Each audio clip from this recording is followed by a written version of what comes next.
시간이 되었으므로 목포 에스라 성경 강좌를 하영자 전도사님의 기도로 시작하겠습니다. 하나님 아버지 감사합니다. 언제나 변함없으신 사랑으로 저희들을 보살펴 주시고 저희들도 예수님의 그 변함없는 보살핌의 사랑에 저희들도 변함없이 주님을 가까이 하는 변하지 않는 마음으로 배워갈 수 있도록 은혜 주셔서 감사합니다. 아멘. 오늘도 준비하신 말씀을 저희 마음판에 새겨서 세상의 빛과 소금의 역할을 잘 감당해내는 저희들 되도록 진리의 성령님 도와주실 것을 기대하오며 예수 그리스도의 이름으로 기도드립니다. 아멘. 아멘. 네. 감사합니다. 감사합니다. 네. 요즘, 무안에서 이제 5월 10 며칠 날 그 강좌가 있어요. 네. 그 오경 이제 강의를 아, 무안에서 17일 날 아, 해운교회에서 이제 하기로 했습니다. 그래서 음, 김명주 목사님하고 신윤선 목사님하고 저하고 또,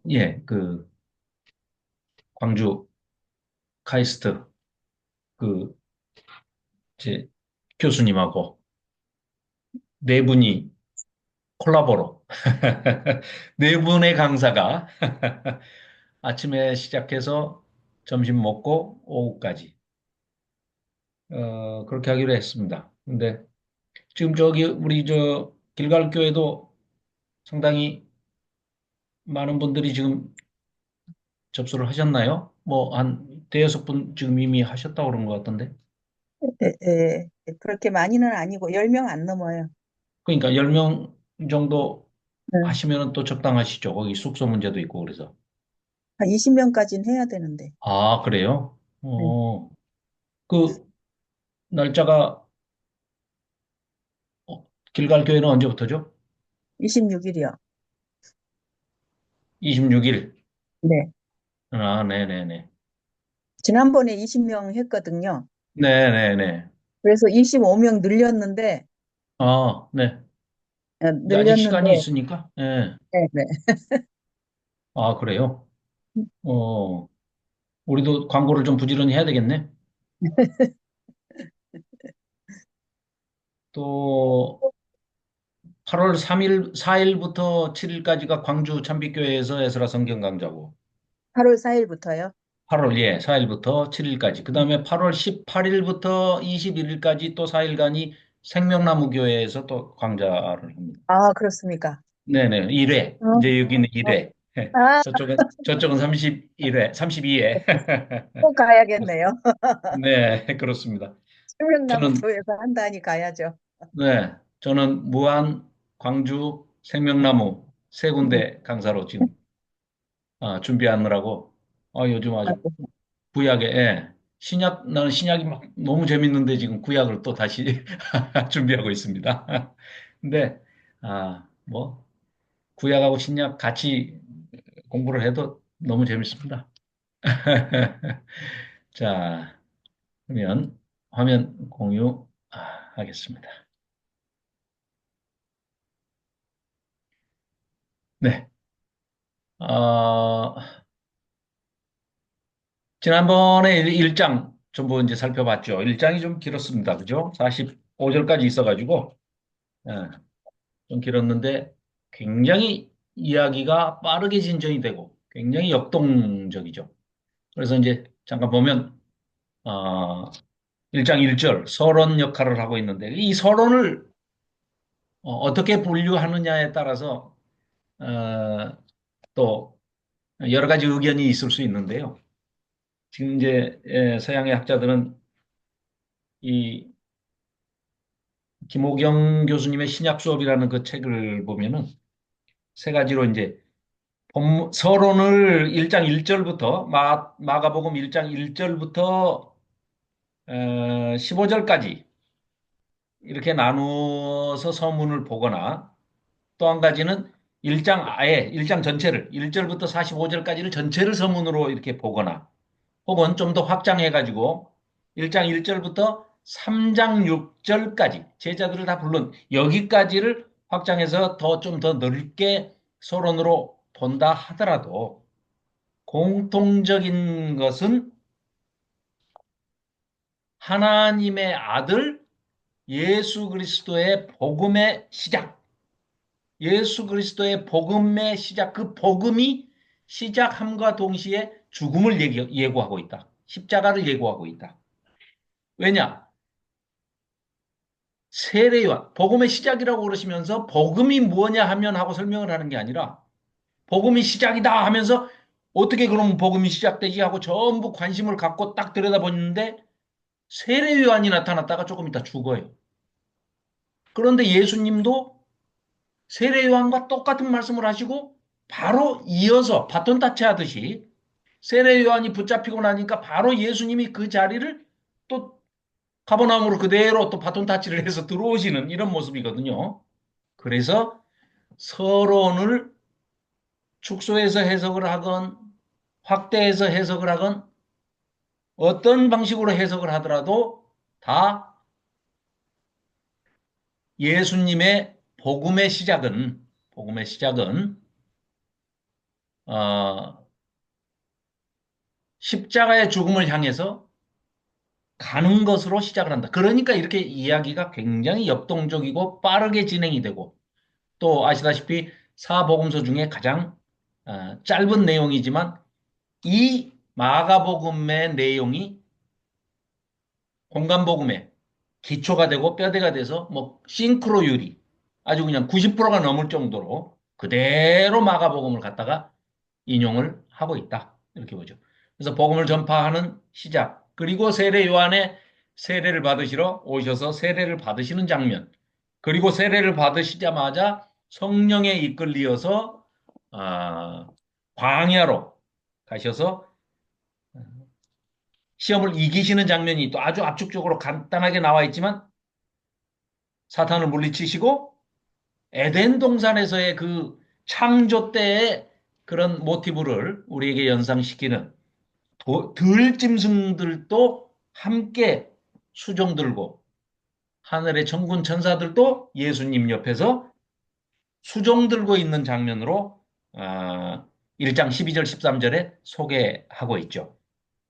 그리고 나서 바로 이제 갈릴리로 나가시죠. 그래서 갈릴리에서 복음을 전파하시는 그런 장면이 있고, 그 다음에 이제 바로 제자를 부르시는 그런 장면이 있었죠. 안드레와 시몬, 베드로. 아직은 이제 이름이 베드로로 바뀌기 전 시몬이죠. 시몬과 안드레를 부르시고, 그리고 이제 세베대의 아들들 이제 부르시는 장면이 나타나죠.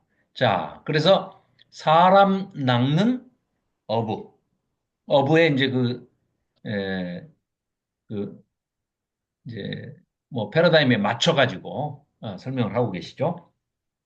비유적으로 이제 얘기를 하시는데, 자, 그렇게 해서 제일 먼저 사역을 하시는 게 21절부터 가버나움에 가셨는데 회당의 안식일에 들어가셨어요. 그런데 거기서 더러운 귀신, 23절에, 1장 23절에 더러운 귀신 들린 사람을 고치시는 장면이 나옵니다. 이게 첫 번째 지금 사역이시죠. 자, 데뷔 공식 무대의 첫 번째 사역이 왜 그러면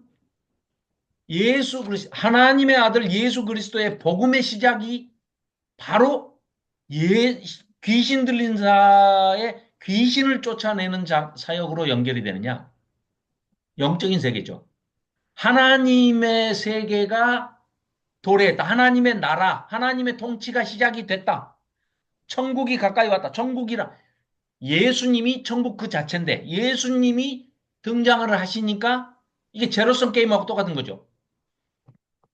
영적인 세상이 이렇게 있으면 악령들이 판을 치고 공중권세 잡은 악령, 사탄이 그 배후에 있으면서 이 세상을 지배하고 있었는데 천국이신 예수님이 등장을 하셨어요. 공생애를 막 시작을 하십니다.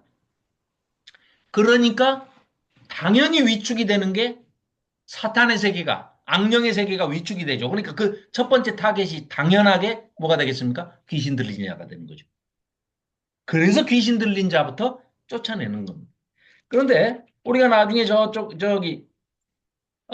마태복음에서는 첫 번째 그 사역이 뭐였습니까? 가나의 혼인잔치에 가셔서 물을 포도주로 바꾸시는 사역이 제일 먼저 사역으로 기적으로 이제 기록이 되죠. 이때는 왜 그러면은 그 사역이 각자의 그 기록자의 복음서 기록자의 눈에는 서로 다르게 기록이 되느냐? 뭐 어느 게 맞다 틀리다 이것을 논할 수는 없는 부분이죠. 자, 그것은 잔치에 천국을 잔치에 비유하는 것이 이 유대인들의 기록 습관입니다. 그래서 포도주가 잔치집에서 결혼 잔치집에서 포도주가 떨어진 것은 흥이 깨져버리는 그런 일인데 천국 잔치를 시작하러 오신 천국의 주인이신 예수 그리스도가 나타나셨는데 포도주가 떨어진 것은 그 잔치의 흥이 깨지는 것 자체가 이게 용납이 안 되는 일이죠. 그래서 물로 가장 질이 좋고 맛있는 포도주로 첫 번째 사역을 하신다는 거죠. 그건 나중에 이제 다른 법문서 살펴볼 때 이제 하시기로 하고 자 그렇게 하고 그래서 첫 번째 사역이 시작이 되면서 예수님께서는 1장 21절에서부터 더러운 귀신, 꼭 귀신 앞에 이제 수식어가 더러운이 붙는다고 그랬죠. 아카다르토스 사타나스 해서 더러운 귀신 들린 사람을 고치시고 그 귀신을 쫓아내는 그런 사역을 하시죠. 그리고 이제 그걸 듣고 얼마나 놀랬겠습니까? 그래서 수많은 사람들이 병고침을 받기 위해서 이 사람들이 당시의 세계관이나 가치관이나 어떤 이런 걸로 생각한다면 병을 고침을 받는 것 자체가 병이 든 자는 성전에 나가지를 못하기 때문에 부정하다 해서 성전에 나가지를 못하기 때문에 구원을 못 받는 걸로 인식이 되던 시절이죠. 그러니까 병 고침을 받는다는 것은 구원을 받는다 하고 똑같은 개념으로 동치되는 그런 개념이라는 것이죠.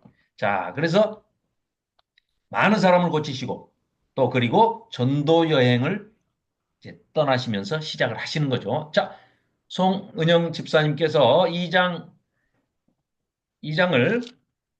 2장은 28절까지 있는데요. 그냥 혼자 읽으셔도 되겠네요. 제가 뭐 책을 보고 읽으셔도 되고요. 앞에 28절까지 화면을 보시고 다요. 전부 2장 다요, 집사님. 네, 2장 1절부터 엄청 그러시면 많은. 그러면 12절까지만 읽어 주시기 바랍니다. 네. 네.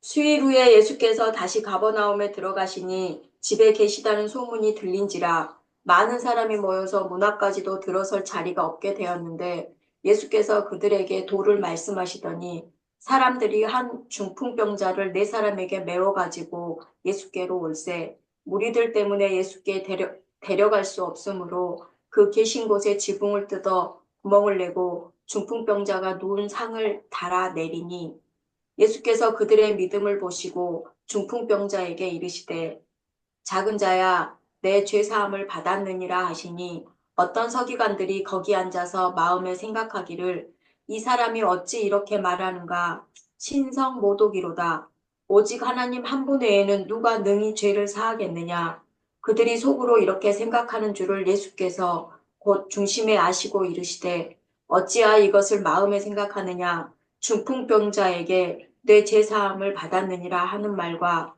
일어나 내 상을 가지고 걸어가라 하는 말 중에서 어느 것이 쉽겠느냐. 그러나 인자가 땅에서 죄를 사하는 권세가 있는 줄을 너희로 알게 하려 하노라 하시고 중풍병자에게 말씀하시되 내가 내게 이르노니 일어나 내 상을 가지고 집으로 가라 하시니 그가 일어나 곧 상을 가지고 모든 사람 앞에서 나가거늘 그들이 다 놀라 하나님께 영광을 돌리며 이르되 우리가 이런 일을 도무지 보지 못하였다 하더라. 아멘. 아멘. 자, 놀라운 일이 이제 일어나죠. 자, 여러 가지 지금 의견들이, 학자들마다 이제 의견들이 있습니다만은, 이거는 뭐, 우리가, 자, 한 절씩 보면서 이제 좀, 가버나움에 지금 이제 들어가셨어요. 가버나움은 이제 선교 사역의 뭐 중심지가 이제 되는 곳이죠. 자, 그런데 어디 집에 오셨다. 예수 그리스도께서 오셨다. 라고 하니까 엄청나게 이제 소문이 퍼졌을 거 아니겠습니까? 그래서 아, 중풍병자를 데리고 오는데 중풍병자는 뭐 말 그대로 이제 몸을 수족을 잘 못 쓰는 그런 입장이기 때문에 또 이 당시에 의료 시설이라든가 이런 걸 뭐 전혀 기대할 수가 없는 환경이 뭐 전혀 안 돼 있는 상황 아니겠습니까? 그런데 놀라운 것은 이 사람들 네 사람이 뭐 여기는 번역은 지금 침상이라고 해놨는데요. 자, 많은 사람이 모여서 문 앞까지 들어설 자리가 없다는 건 집이 조그마한 얘기겠죠. 집 작은 집에 뭐 엄청나게 많은 인파가 모였어요. 여기서 예수님께서 그들에게 도를 말하셨다. 이 도라고 번역을 했는데 로고스입니다. 로고스. 하나님의 말씀, 말씀을 전하고 계시는 거예요. 말씀을 전하고 계시는데 사람들이 중풍병자를 네 사람이 이렇게 그 달아매 가지고 이제 떠매고 온 거죠. 예수님께 오셨어요. 사람들이 너무 많아서 꽉 차가지고 있으니까 지붕을 뜯어서 구멍을 내고 중풍병자를 싸가지고 온 보자기를 네 기퉁이를 묶어서 온 것을 그대로 이렇게 지붕에서 내렸다는데 이건 뭐 이제 다들 설명을 이제 뭐 많이 들으시고 이제 궁금한 부분도 있겠지만 우리 이런 집으로 생각하면 안 되고요. 이스라엘의 그 흙집들은 지붕이 거기는 이제 그 비가 그렇게 많이 오는 지역이 아니기 때문에요. 석가래 같은 이렇게 나무로 이렇게 쭉 걸쳐 놓고 그 뭐 새똥이나 진흙이나 뭐 흙벽으로 이렇게 벽은 세우고 천정은 좀 이렇게 흙도 좀 하지만 거기다가 이렇게 그 석가래 걸고 거기에 그냥 이렇게 뭐를 좀 엮습니다. 엮어. 그러니까 이렇게 드러내면 천장이 그냥 보이는 거예요. 이렇게. 그러니까 우리처럼 이렇게 그 슬라브 치거나 공구리 치거나 이렇게 나무로 해가지고 이게 지붕이 전혀 아닙니다. 그러니까 이걸 보고 뭐야 이거 왜 지붕을 어떻게 뜯었다는 거야? 뭐 집을 부셨다는 거야? 뭐 이렇게 생각하시면 그건 오해고요. 그러니까 뭐 아직은 우리가 못 가봤으니까 이제 뭐 그런데 그 하정도사님께서는 거기 그쪽에 가셨을 때 보셨나요? 네, 구경하셨나요? 네, 네, 네, 예, 네, 유대인들의 그 집은 구조가 뭐 그렇게 네, 지붕을 걷어내고 이렇게 사람 달아내리고 할 수 있는 구조로 돼 있던가요? 네, 네. 그래서 우리 옛날 생각하면은 그 뭐 초가집, 기와지붕 뭐 이런 기와집 이런 거하고는 전혀 다른 거기 때문에 예, 충분히 뭐 달아내릴 수 있습니다. 자, 문제는 이렇게 해서 달아내렸어요. 그런데 예수님께서 그들의 믿음을 보셨답니다. 믿음. 어떤 믿음을 봤다는 걸까요? 이들이 보여준 게 뭘까요? 예수님이 보셨다 하는 그 믿음은 어떤 믿음일까요? 자, 우리가 좀 생각해 볼 수가 있겠죠. 송은영 집사님도 마이크를 켜시고 제가 뭐 어려운 거 절대 질문 안 합니다. 우리가 그냥 얘기해 보자는 거예요. 낫는다는 그렇죠. 병이 낫는다는 그렇죠. 그렇죠. 그렇죠. 예수님한테 가면 그 예수님이 정체가 사실 메시아인지 그리스도인지 선지자인지 랍비인지 선생인지 누군지는 잘 몰라요. 모르지만 이들이 갖고 있는 확실한 믿음 하나는 가면 그분한테 가면 낫게 해주실 것이다. 치유의 확신이 확실한 거죠. 그러니까 지금까지는 그런 걸 본 적이 없는데 이미 소문은 들었을 거 아닙니까? 아까 앞에서 소개됐던 게 뭐예요? 귀신 쫓아내는 사역을 하셨다는 거. 지금까지 어떤 선지자도 어떤 랍비도, 어떤 뭐 제사장도 귀신을 쫓아냈다는 것은 구약에 단 한 줄도 기록이 된 게 없잖아요. 영의 세계도 잘 모르지만 음, 그런 게 없었는데 이미 소문이 쫙 나기를 오, 세상에 누가 봐도 귀신 들린 사람이 있는데 그 사람을 예수님께서 말씀으로 귀신을 물리치셨대 하는 것을 들었을 거 아닙니까? 듣기만 하고도 이 사람들은 지금 이 중풍병 걸린 이 안타까운 병자를 틀림없이 저분한테 가면 저분은 치유해 주실 것이다라는 확신을 가지고 있는 거죠. 이걸 예수님께서는 믿음을 보시고 이렇게 어떻게 됐든 그들이 예수님의 정체에 대한 뭐 확신은 없다 하더라도 누구신지는 정확하게 알지 못한다 하더라도 그런 믿음을 가지고 있었다. 이걸 지금 얘기하고 계시는 거죠.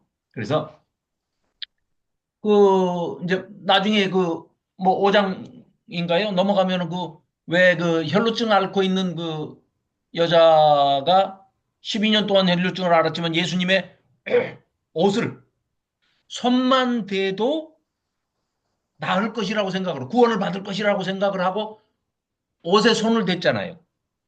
그럴 때 예수님께서 야단치시는 게 아니라 오히려 내 딸아, 네 믿음이 너를 구원했다. 내가 너를 구원한 거야 이게 아니고 네가 그 믿음. 예수님의 옷자락을 만지기만 해도 예수님의 그 신성한 거룩함이 나한테 와서 나를 다 덮어 씌워가지고 나를 낫게 해주실 거야.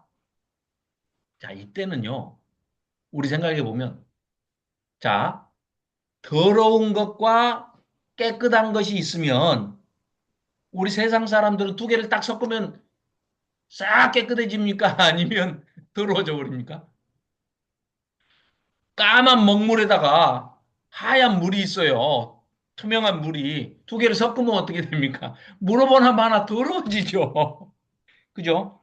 즉, 부정한 것과 정한 것이 같이 있으면 부정해져 버립니다. 거룩한 것과 거룩하지 못한 것, 속된 것이 같이 있으면 이 거룩한 것도 속되져 버리죠. 부정 타버리는 거죠. 그런데 이게 세상의 자연의 법칙인데 예수님한테는 반대가 돼 버리는 거예요. 예수님의 옷자락마저도 거룩에 속해 있기 때문에 거룩이라는 말 자체가요, 단어가요.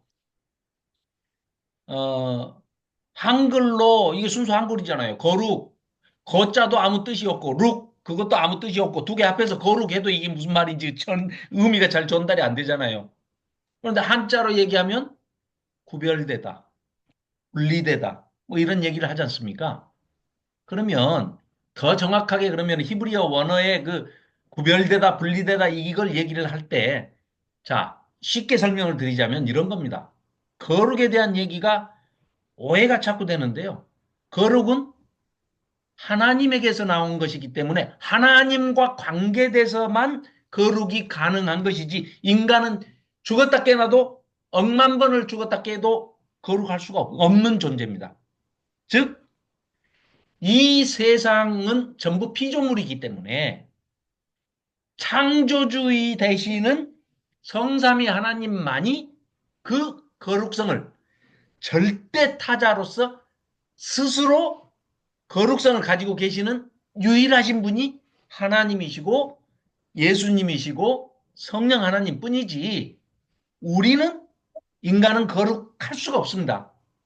그러면은 왜 우리 인간 보고 성도라고 그러고 거룩하다. 예수님 아니 예수님 이전에 훨씬 하나님께서 뭐라고 했습니까? 레위기 19장에 보면은 내가 거룩하니 너희도 거룩해라. 라는 거는 너희들 내가 이 뭐 율법을 줘놓고 이것 이대로 한가 안 한가 이것이 지키면 거룩 안 지키면 거룩하지 않은 거야. 전혀 그런 뜻이 아닙니다. 그죠? 그럼 무슨 뜻이냐? 하나님께서 너하고 나하고 관계가 있다. 그러면 이미 하나님의 거룩이 이제 우리한테 덮어 씌워진 거예요. 아니, 우리는 그런 못 하잖아요. 우린 죄인이라니까요. 맨날 생각하는 게 나쁜 것만 생각해. 나밖에 모르고. 그런데 다 필요 없고 하나님 뭐라고 하신다고요? 내가 걸어가니 너도 걸어가다는 것은 무슨 얘기냐? 관계.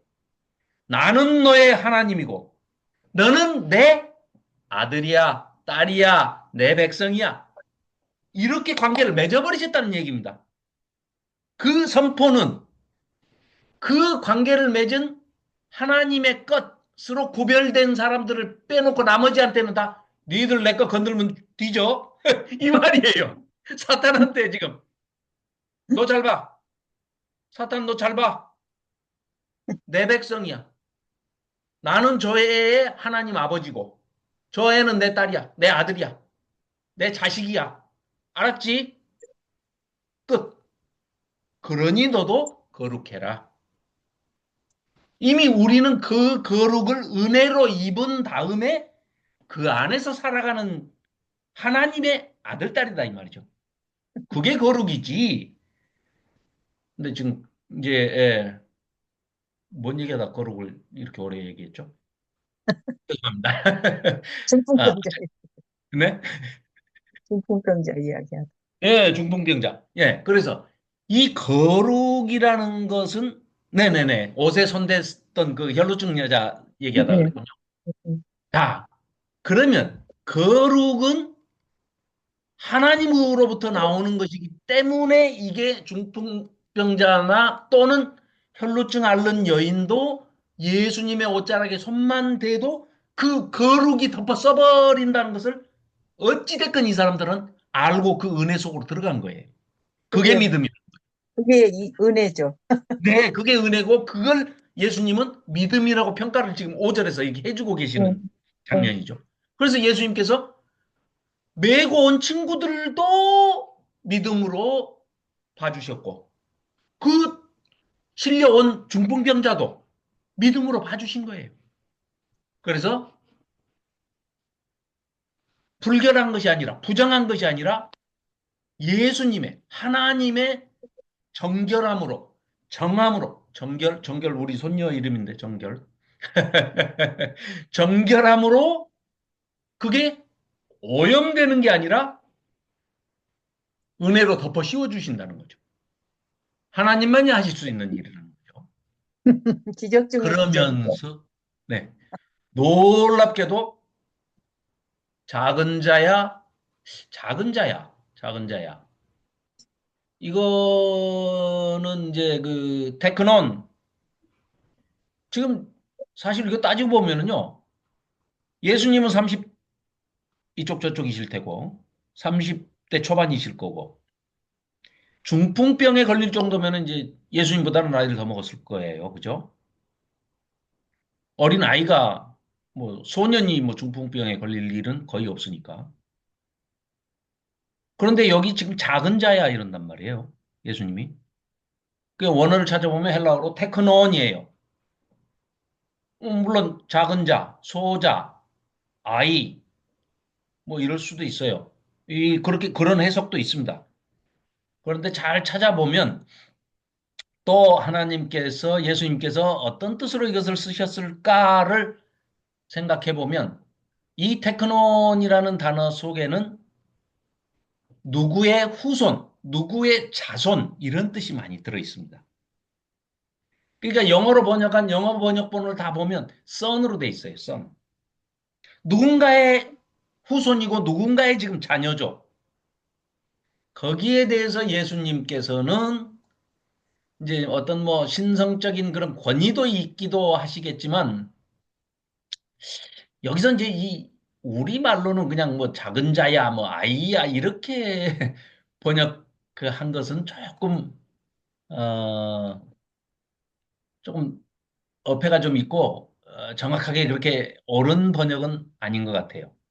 그러면 크게 뭐 조금 적은 뜻으로 적은 의미에서 해석할 일이 아니고 이게 조금 넓은 의미에서 해석을 해가지고 누구의 자손 자, 이 의미는 저는 이렇게 생각을 합니다. 뭐 이게 정확한 뭐 학자들의 뭐 누가 맞다. 단언지어서 얘기할 수는 없습니다만은 이 당시만 해도요.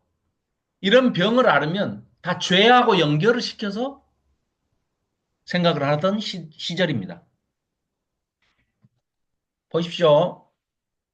2000년 전, 예수님 오실 당시가 2000년 전이에요. 그러면 우리나라 대한민국, 지금의 우리가 살고 있는 이 땅, 한반도, 조선의 2000년 전에는 어떤 시절이었습니까? 그 만, 진한, 변한, 사만이 있고요. 고구려, 옥저, 뭐 동해 이런 나라들이 있고 박역거세가 알에서 태어났다고 하면 사람들이 알에서 태어났다고 믿는 그런 시절이에요. 김할지도 막 알에서 태어났대요. 알에서 태어난 병아리인가? 독수리인가? 사람이 알에서 태어났다고 그런 얘기를 하면 그 말을 믿던 그런 정도의 시대입니다. 한국이 2000년 전에 그랬다니까요. 삼국시대요. 고구려 백제 신라가 통일한 것은 660 백제멸망, 668 고구려멸, 676 신라통일, 676년이에요. 그러니까 1400년 전에 삼국통일했다니까요. 이게 2000년 전이라고 그러면 알에서 사람이 태어났다고 하고 그렇게 얘기하고 또 그걸 믿고 그러던 시절입니다. 그걸 또 맞다고 또 기록으로 남기던 그런 시절이에요. 예수님께서는 그러니까 이 당시에는 누군가가 죄 아프다. 병원도 없어요. 병의 원인을 몰라. 그러니까 원인을 모르니까 아까 송은영 집사님하고도 잠깐 얘기했지만 누군가를 가상의 적을 만들어 가지고 거기다가 덮어 씌워야 자기들이 빠져나가요. 병의 원인을 몰라. 그러니까 너 조상이 뭔가 나쁜 짓을 해서 후손인 네가 이 병을 앓고 있는 거야. 해야 자기들 마음이 편하고 나 때문은 아니야. 누군지 모르는 조상 때문이야. 라고 떠넘겨야죠. 떠넘겨. 희생양을 찾는 거예요. 그거는 인류의 시작부터 지금까지 내려져 오는 전통입니다. 지금도 윤석열이 같은 아이가 아니지 참. 윤석열이 같은 애는 이게 지금 소자예요, 소자. 윤석열이한테 이 작은 자야, 이 소자야 이럴 수밖에 없어요. 저한테는 1년 후배밖에 아니지만 이 소자야, 이 아이야 이럴 수밖에 없는데 지금도 지 잘못은 없대잖아요. 다 남 탓이지. 그러니까 병이 있는 사람도 다 남의 탓을 할 때라 원인을 모르니까. 자, 이럴 때 거기에 맞는 호칭으로 불러주는 거예요. 누군가의 죄를 지었던 조상이 있었다면 그 조상의 후손아 이런 뜻입니다. 작은 자야. 후손 얘기가 너무 오래 갔군요. 예수께서 그들의 이제 믿음을 보고 여기 지금 네 죄 사함을 받았다라고 얘기를 해요. 예수님께서. 이 얘기는요.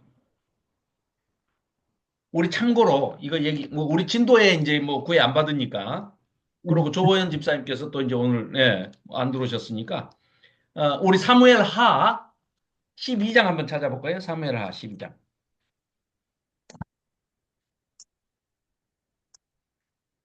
사무엘 하 12장 13절을 보시면은요. 480쪽.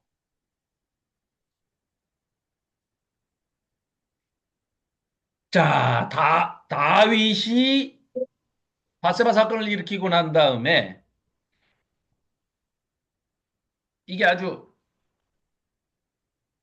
자, 많이 이제 11장의 바세바 사건으로 이렇게 많이 이제 타락을 하고 난 뒤에 나단 선지자가 나타나서 이제 책망을 하죠.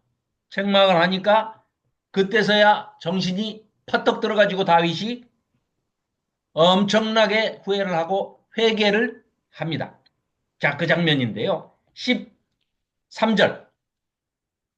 다윗이 나단에게 이르되 내가 여호와께 죄를 범하였노라. 진정으로 회개를 합니다. 시편 51편에 봐도 뭐 자신의 죄를 완전히 깨닫고 인정하고 하나님 앞에 회개하는 다윗이 이제 쓴 시편 뭐 유명한 시편 아닙니까? 51편도.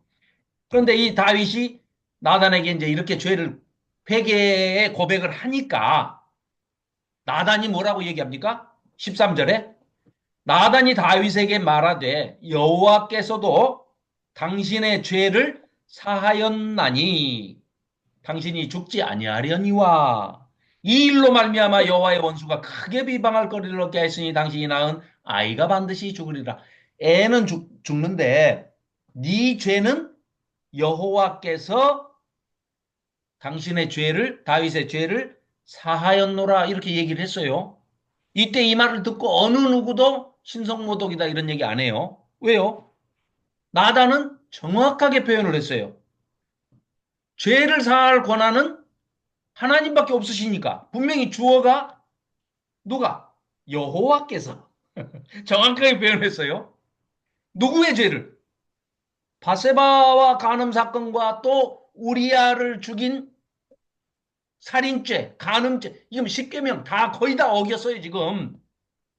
그런 다윗의 죄를 네가 회개하니까 하나님께서 여호와께서 다윗의 죄를 사하셨다라고 선지자 나단이 얘기합니다. 이거에 대해서 다시 이제 마가복음으로 돌아옵니다. 여기에 대해서 이들이 7절에 보시면은요. 여기 7절을 보십시오. 자, 서기관이 앉아서 마음에 생각하기를 이 사람이 말이야 어찌 이리 말하는가 신성 모독이로다. 야 나단은 했는데 뭔 소리야. 선지자가 선지자 나단은 얘기했잖아요. 하나님이 다윗의 죄를 사하였노라. 왜 못해요? 신성 모독 아니에요. 그런데 이들은 이렇게 얘기를 했어요. 맞는 얘기예요. 또 얘네들 얘기는 또 맞아요. 오직 하나님 한 분 외에는 누가 능히 죄를 사하겠느냐. 맞죠. 그러니까 나단도 그렇게 얘기를 했어요. 그런데 왜 이 사람들은 이렇게 시비를 거느냐. 예수님께서 뭐를 생략하셔 버렸어요? 하나님께서 아니면은 여호와께서 네 죄를 사하셨노라. 이랬으면 아무 문제가 없어요. 근데 예수님 다 생략하셔 버렸죠. 왜 생략하십니까? 자기가 하나님이니까. 하나님의 아들 하나님이니까 너 죄사함 받았어. 끝. 누가 누구에게 내가 듣고 전달하는 것도 아니고 당사자로서 그냥 말씀하신 거예요. 놀란 거죠. 자, 선지자 나단의 이 케이스만 봐도 알았어도 이 사람들도 긴가민가 했을 텐데 예수님은 다 생략해 버리십니다. 과감하게 거두절미 딱 해버리고 그냥 내가 너 죄를 사했어. 끝. 그럼 무슨 얘기입니까? 이거 바꿔 얘기하면 내가 하나님이야. 아니면 내가 하나님의 아들, 그 아들 하나님이야. 다니엘서 7장 13절에서 얘기하는 어리라 한 그 인자가 인자. 하나님의 아들 하나님. 인자로 표현되는 그 얘기입니다. 그러니까 이들이 지금 신성모독이다. 어? 이렇게 표현을 합니다. 그런데요, 8절에 예수님께서 그들이 속으로 이렇게 생각한 줄 알아요.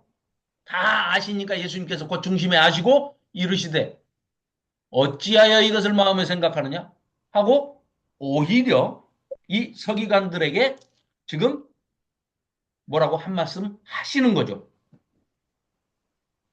야, 너희들 내가 죄 사했다 하니까 너희들 지금 신성모독이다 이렇게 생각하고 너희들 이러고 있어? 야, 그럼 너희들 생각해봐라. 중풍병자한테 죄 사함을 받았느니라 라고 선포하는 것이 쉽겠냐? 아니면 일어나서 네 상을 가지고 그냥 너희 집으로 걸어가라 중풍병자한테 이렇게 얘기하는 거 어느 게 더 쉽겠냐? 송은영 집사님 어느 게 더 쉬워요? 둘다 쉬워요. 일어나라는 게 더 쉽죠. 일어나라고요?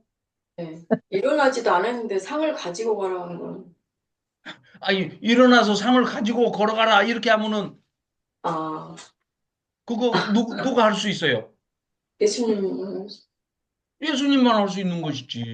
우리는 예, 지금 알고 있지만 이 사람들 구경하는 사람들, 그걸 지켜보고 있는 사람들 입장에서는 죄 사함을 받았느니라는 증거가 없잖아요. 음, 그러니까 이재명이 아, 나쁜 네네네. 놈이야라고 해도 나쁘다는 증거도 없고 무죄하다 해도 무죄하다는 증거도 되기가 어렵잖아요. 말뿐이니까. 윤석열이 또 지지자들한테 가서 윤석열이는 범죄자야, 나쁜 놈이야, 그놈 감옥에 있어야 될 놈인데 이러고 있어. 그러면 또 한쪽에서는 뭐라 그러니까 정강훈이 그 부대들은 메시아야, 윤석열이가 뭐 이런 미친 소리들을 하고 있지 않습니까? 똑같은 거예요. 왜? 증명할 길이 없으니까. 그러니까 내 죄사함을 받았느니라 그러면 증명해봐. 증명이 없어. 그러니까 그냥 죄사함 받은 거야. 끝. 이거 말로만 할 수 있는 거죠. 아주. 그렇지만 이게 아닌 게 들통이 나면 이거는 사형당하는 일이죠. 근데 그야말로 본인은 치명적인, 예, 근데 이 치명적인 중풍병자 신상 모독. 본인은 알죠. 그렇죠, 그렇죠. 예수님만 아시는 거지. 또 본인도 아는 중풍병자 거죠. 본인은 예수님의 어, 말씀하실 때 그렇죠. 중풍병자 본인은 안다고 생각해요, 저는. 그렇죠, 그렇죠. 네, 그러니까 네, 본인만 아는 거예요. 네, 그 은혜를 받은 사람과 네, 네. 하나님만 아시는 거예요. 두 분만. 네. 그런데 문제는 이거 둘 다 쉽지도 않고 둘 다 뭐 불가능한 얘기인데 하나님 아니면 안 되는 얘기인데 이 사람들한테 지금 물어보는 거예요. 너희들은 지금 내가 말로만 하는 죄사함을 받았느니라라고 하는 것 같고 말만 던지는 걸로 너희들은 생각하냐? 이게 굉장히 쉽다고 생각하지 너희들은 속으로. 이것도 쉽지 않을 뿐만 아니라 자, 두 번째 거. 네가 상을 가지고 걸어가라라는 얘기는 중풍병자에서 떠매져 가지고 친구들이 네 사람이 동원해서 이걸 보자기에 싸가지고 데리고 와서 지붕 걷어내고 내렸는데 이 환자 보고 너 일어나서 가라 집에 걸어가라 하는 거는 하나님으로서 치유의 은사를 베푸시고 낫게 해줘 버리시고 그 기적을 베풀어 주시고 그 결과가 눈에 보이는 거죠. 이거는 이제 당장에 지금 눈앞에서 벌어지지 않으면 거짓말쟁이구만 하고 지금 돌 맞을 판이잖아요. 둘 다 무지무지하게 어렵지만 안 되는 불가능한 일이지만 그 중에 둘 중에 하나 골라보라면 어떤 게 더 어렵겠냐? 일어나서 걸어가는 게 얼마나 어렵고 그 기적인데 재산 받았느니라 그 말은 입증 안 시켜도 되잖아요. 둘만 아는 일이니까 환자하고 예수님만 아는 일이니까 이런 또 이 아주 정말 그 어? 신성으로서의 그 예수님의 정말 멋진 그런 이 대꾸시죠. 그 마음속, 그들이 속으로만 생각한 것을 읽어내가셔가지고, 니들이 지금 속으로 신성모독이라고 그래? 신성모독, 내가 신인데 무슨 모독이냐? 내가 하나님이다. 하시면서 둘 다 어렵지만, 죄사함을 받았느니라라고 내가 선포하는 것도 하나님 아니면 안 되는 것이고, 그것을 너희들은 증거를 보여라 하면 내가 못 보일 줄 알고, 그 증거가 뭐냐면 일어나서 상을 들고 걸어서 나가서 그냥 나와서 걸어가는 거야. 끝. 두 개 다 이루어져 버린 거예요. 그죠? 이게 설명이 없지만 굉장히 논리적인 겁니다. 굉장히 비약적인 것 같지만 우리가 곰곰이 논리적으로 따져보면요. 정말 논리적인 얘기예요. 아무도 그냥 뭐 아야 소리도 못할 정도로 이건 철저한 논리로 빌드업이 딱 돼 있는 겁니다. 그러니까 예수님께서 네, 믿는 자만 네, 믿는 자만 그 마음에서 알도록 네, 네, 네. 그 믿지 않는 이들은 신성모독한다고 하는 이들은 네. 믿지 않으려고 작당한 거잖아요. 그렇죠. 아예 그냥 안 믿으려고, 죽어도 안 믿으려고 은혜 안 어, 받기로 어, 만반의 준비를 한 네, 사람들이고. 그렇기 때문에 예수님이 지혜의 맞, 왕 되신 예수님이 맞습니다. 치료 그 사람들이 뭐 믿든 안 믿든 간에 그렇죠. 그냥 그렇죠. 그, 그 병에서 그 구원받은 증거가 네. 결국은 죄하고도 죄에서 구원받은 걸로 동시에 복을 탁 줘버린 거잖아요. 그렇습니다. 그러니까 복 받을 놈은 어쩔 예. 수가 없어. 그러니까 이 은혜를 안 받기로 작정을 한 자들은 손에 떠서 입에 입 벌리고 넣어줘도 못 먹는 거고, 이 믿음이 아까 그 예수님께서 믿음이라고 평가한 그 대상들은 친구들이나 이 중풍병 환자나 혈루증을 12년 동안 앓았던 그 여인이나 이런 사람들은 믿음, 옷자락만 그냥 어떻게 살짝만 닿아도 내가 나을 것이다. 내가 구원받을 것이다. 이런 예수님은 것을 네, 예수님께서 네, 이런 그 저기 대화 중에 이런 일을 하시잖아요. 네, 그 네, 네, 예수님이 이 큰 일을 하면서도 저희들 같으면 막 큰 일을 일으키는 막 어떤 제스처를 취할 텐데 예수님은 네. 어느 제스처도 하나님이시니까 아, 워낙에 그럼요, 그럼요. 뛰어나신 분이시니까 예, 그냥 말 한마디로 그 코미디 하듯이 아주 그렇습니다. 유머가 있으신 거예요. 이 장면이 예, 또 어떻게 굉장히 생각해 보면. 유머러스 하신 네, 분이에요. 유머가 풍부하신 네네네. 분입니다. 네. 예. 우리 약, 같으면 남이 안 약으로 알아주니까 지 이 사람들 내가 꼭 약 금인데, 올리는 것 같은. 예. 우리 같으면 내가 네. 금인데 남들이 안 알아줘. 저 금인가, 구린가, 동인가 뭐 이러고 있으면 나는 네. 금이도 막 노란색을 내가 막 칠해. 황금색을 막 칠하면서 나 금이라니까 이럴 텐데 예수님은 그냥 가만히 계셔도 금이야. 네, 맞아요. 예. 그래서 진짜 약 올리듯이 예, 네. 그러시는 거예요. 자, 그래서 이제 뭐라고 얘기하십니까? 그들한테 어느 것도 쉽지 않지만 야, 봐라. 인자가 나 예수가 땅에서 죄를 사하는 권세가 있는 줄을 너희들은 꿈에도 몰랐을 것이다. 완전히 발상의 전환이고 패러다임의 변화고 완전히 뒤집어지는 지금 얘기거든요. 사람이 나타나가지고 하나님이라고 그래. 그것도 말이 안 되지만 하나님 같은 일을 하고 계셔 또. 그러니까 더 못 믿는 거예요. 아니 우리 같으면 그렇게 하면 믿을 것 같은데 우리도 아마 여기 계신 분들도 2000년 전에 태어나셨으면 눈앞에서 예수님이 이거 하고 계셔도 안 믿었을지 몰라요. 그러니까 지금 믿어주는 게 너무 감사한 거죠. 아, 예. 우리가 음. 2000년 뒤에 태어나기를 천만다행입니다. 음.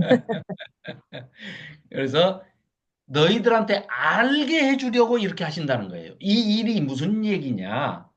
내가 너희들의 발상을 완전히 깨버리고 지금까지 너희들의 잘못된 그릇된 인식과 사고방식을 완전히 뒤집어 엎고 깨버리겠다 하시면서 죄를 사하는 권세가 나한테 있다는 것을 너희들이 못 믿겠지만 내가 눈으로 보여줄게.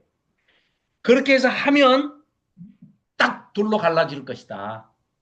믿는 자 부류 극소수지만 그걸 보고 믿는 게 우리는 훨씬 쉽고 많을 것 같지만 성경 어디를 봐도 정말 그 좁은 길로 가는 사람들만 극소수만 그걸 보고 믿고 안 보고도 믿고 봤던 사람들이 다 뭐라 그러니까 십자가 밑에서 죽이라고 그러잖아요. 죽여라. 다 봤던 사람들이에요. 오병이요, 칠병이요, 그 떡도 먹었던 사람, 빵도 먹었던 사람들입니다. 그 사람들이 전부 이구동성으로 다 십자가에 달아 죽이라는 거예요. 그 피를 지들 머리에 돌리라는 거예요. 그래서 예수님께서 내 환자에게 이렇게 얘기하시죠. 내가 너에게 이르노니 일어나 네 상을 가지고 집으로 가라 하시니까 그가 일어나서 곧 상을 가지고 모든 사람 앞에서 나가니까 다 놀래죠. 그래서 하나님께 영광을 돌리며 이르되 우리가 이런 일을 도무지 보지 못하였다 했습니다. 자, 하나님께 영광을 돌렸다. 자, 이들이 하나님께 영광을 돌렸다.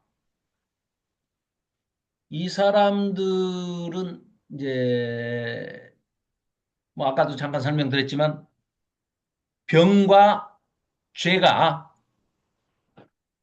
이제 인과관계에 있다고 보는 거죠. 그러니까 우리가 지금 지혜문서라고 하는 잠언, 전도서, 뭐 욥기 이런 걸 보면 하나님 말씀을 잘 듣고 율법도 잘 행하고 뭐 이렇게 이런 사람은 하나님 복 주시고 그런 걸 다 어기거나 말을 잘 듣지 않는 사람은 하나님께 징계도 받고 처벌도 받고 뭐 이렇게 혼나고 저주도 받고 막 이래가지고 잘못되고 아프고 뭐 이런다. 이게 머릿속에 딱 박혀 있던 그런 옛날 시절이죠. 그러니까 고정관념으로 그 인식이 완전히 딱 거기에 박혀 있다는 거예요. 왜 훨씬 그렇기 때문에 틀림없이 어떤 죄와 연결이 돼 있을 것이다. 라고 이제 이렇게 생각을 했던 거죠. 그런데 예수님께서 눈에 보이게 그냥 딱 증거를 연출을 하셔버리잖아요. 들려왔던 중풍병자가 일어나서 예수님 말씀에 순종해서 그대로 들고 상을 자기가 실려왔던 그걸 들고 가버리는 겁니다. 그러면 이 사람이 가면서 어땠겠어요? 나는 죄 사함도 받았다. 즉 구원을 받았다. 병으로부터의 구원도 있겠지만 그 병이 죄 때문에 왔다 그러면 죄로부터의 구원도 받은 것이죠. 그러니까 이 사람은 다 받아버린 거예요. 구원에 관련된 것은 모든 역경을 다 해결, 한꺼번에 그냥 완샷으로 해결을 해버렸던 거예요. 사람들이 다 놀라고, 아, 저분이 하나님이구나. 그러니까 이, 중풍병자 데리고 온 사람들하고 네네. 그 중풍병자하고 동시에 영적인 승리를 해버린 거잖아요. 그렇습니다. 그 딱 이겨서 보여줘 버린 거죠. 네. 그리고 예수님 말씀대로 됐다는 것을 그대로 보여주는 거죠. 그러니까 네. 이거는 창조 때에 일어났던 것과 똑같은 거죠. 하나님께서, 성삼위 하나님께서 창조 사역을 하실 때 일어났던 대로, 말씀하신 대로 되더라. 그리고 보시기에 좋았더라. 그 일이 지금 이 땅에서 창조 시에 일어났던 일이 일어난 겁니다. 그래서 하나님께 영광을 돌리며 도무지 우리가 이런 일은 한 번도 본 적이 없다. 라고 신앙 고백을 하고 있는 겁니다. 자, 13절부터 예수께서 이제 다시 바닷가에 나가시며 큰 무리가 나왔는데 이제 예수님께서 바닷가에 가시니까 무리가 이제 이렇게 달려듭니다. 그래서 가르치시는데요. 이게 되게 바닷가에서 해풍이 이제 육지 쪽으로 이렇게 불어오지 않습니까? 그러면은 그 바다를 등지고 서서 이렇게 말씀을 선포하시면 해풍이 등 뒤에서 이렇게 와서 육지로 쫙 퍼져나가기 때문에 이때 마이크도 없고 스피커도 없는 시절이어도 상당히 멀리까지 말씀이 전달이 되고 들린다는 거죠. 그래서 이제 가르칠 때 왜 나중에 다른 복음서에 보면은 예수님은 육지 바닷가 쪽에다가는 사람들을 이렇게 쫙 모이게 이렇게 앉혀놓고 이렇게 하시고 배를 약간 베드로한테 배를 조금 땅에서 떼라 해서 음. 약간 물에서 조금 띄어가지고 배 위에서 이렇게 말씀 선포하시는 또 이런 장면도 나오지 않습니까? 예, 네. 그런 장면을 이제 생각하시면 되겠습니다. 자, 그렇게 해서 또 지나가시다가 이제 레위, 마태죠, 마태. 마태 히브리식 이름이 이제 레위입니다. 레위. 레위 지파인가 봐요.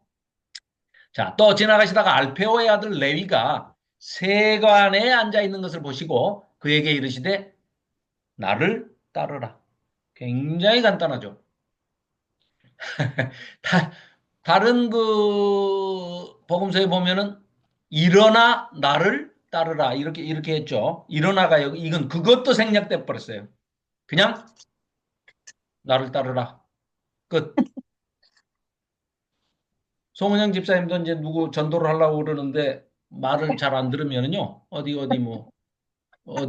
근무하는 대로 근무지로 가셔가지고 그 사람 앉아 있으면 딱 가가지고 한번 쓱 보시고 나를 따르라. 그러고 나오십시오. 그러면 미쳤다고 하죠. 미쳤다고. 아, 그래요? 예. 그래가지고 쫓아내죠. 요새 기독교가 하도 오명을 뒤집어 쓰고 예. 있는 판국이라 이 기독교가 어디 네. 가서 제대로 이 인정을 받지를 못하는 세상이 돼버려서 맞습니다. 죄송합니다. 저도 죄송할 일이죠, 뭐. 예. 자, 그렇게 해가지고 이제 그의 갈릴리 집에 바닷가에 가가지고요. 네, 갈릴리 바닷가에 갔을 때 네네네, 그냥 오기가 너무 그래가지고 네.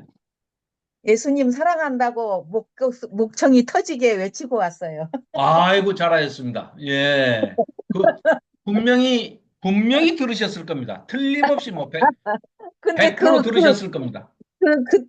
그때 사랑한다고 외쳤던 그 소리가 네. 지금 저에게 들려오고 있어요. 아, 예. 그 또 바람 타고도 들리지만 그 분명히 뭐 100% 들으셨을 겁니다. 그리고 뭐 우리에게 귀를 만들어 주신 분이 뭐 못 들으시겠습니까? 예, 예. 또 사람의 중심을 보신다고 그러는데 중심이라고 번역된 그 중심이 심장이거든요. 심장. 예. 마음, 심장. 아이고, 심장 소리를 듣고 그 계신. 말로밖에 표현할 길이 없더라고요. 막 예, 그냥 오면 예. 미칠 것 같아가지고 그래가지고 말이라도 하고 가자 그래갖고 막 우리 목소리가 터지게 막 외쳤어요. 그랬더니 잘하셨습니다. 그 버스에 타신 분들이 나도 막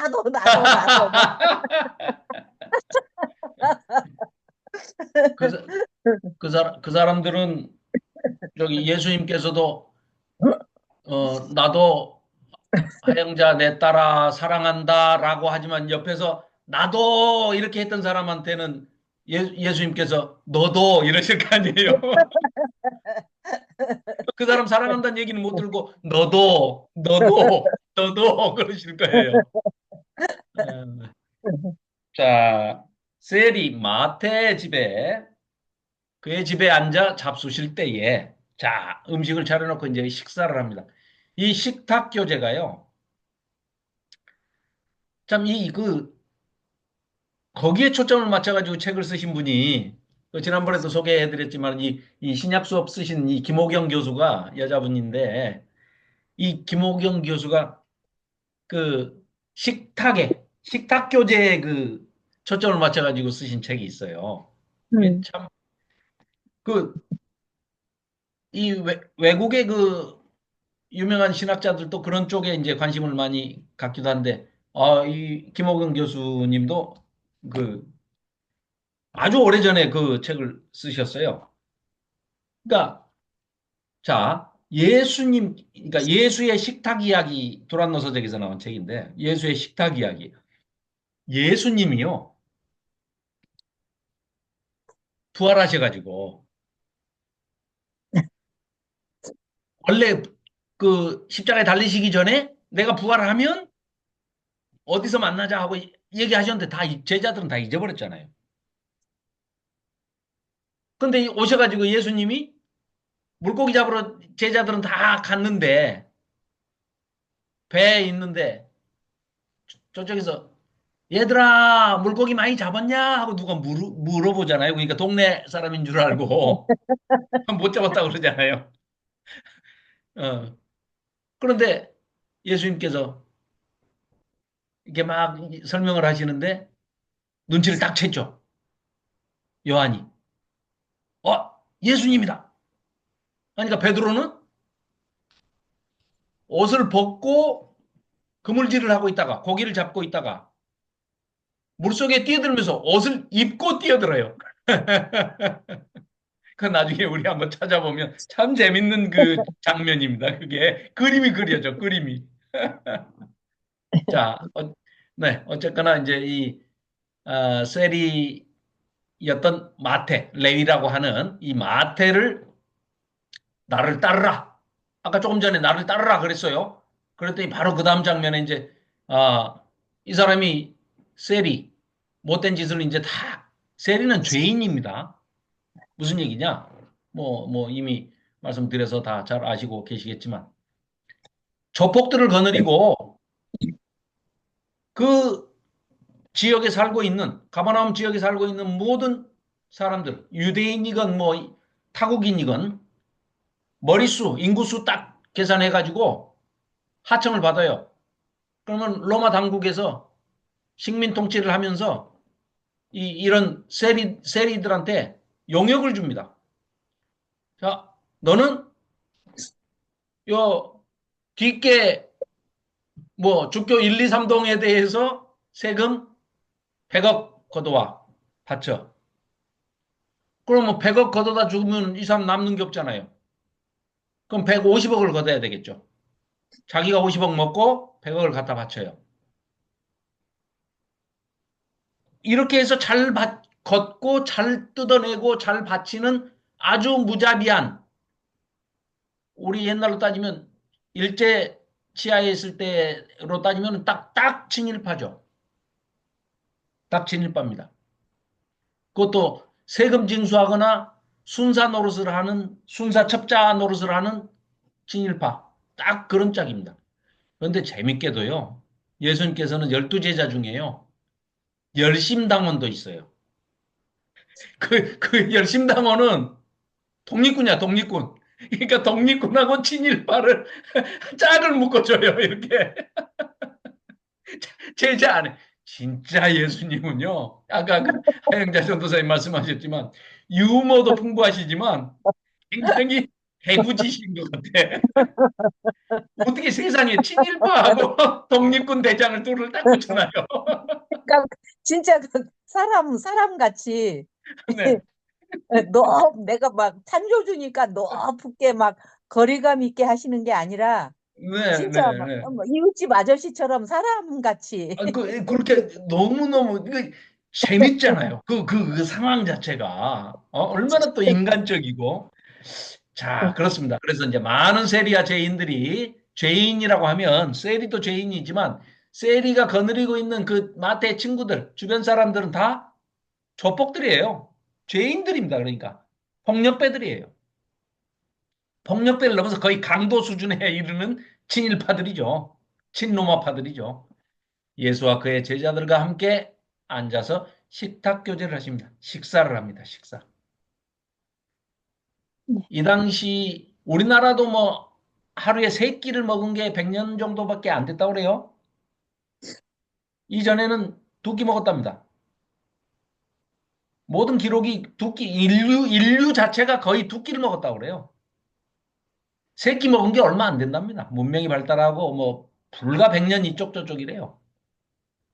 그러니까 먹는 것도 굉장히 귀하고 먹는 것이 먹거리 해결하는 것이 굉장히 인생에서 아주 높은 비중을 차지하는 엔겔 지수가 굉장히 높은 그런 시대에 예수님께서는 식탁 교제를 그렇게 많이 하시는 게 굉장히 많이 나오잖아요. 먹는 장면이. 예수님의 사역에서도 먹는 장면이 굉장히 많이 나옵니다. 문화와 환경과 당시의 어떤 그 사회 경제적인 그런 것 자체가 이제 그렇게 형성이 돼 있는 상황이라 그렇다고 봐야죠. 자, 이는 그러한 사람들이 많이 있어서 예수를 따름이러라.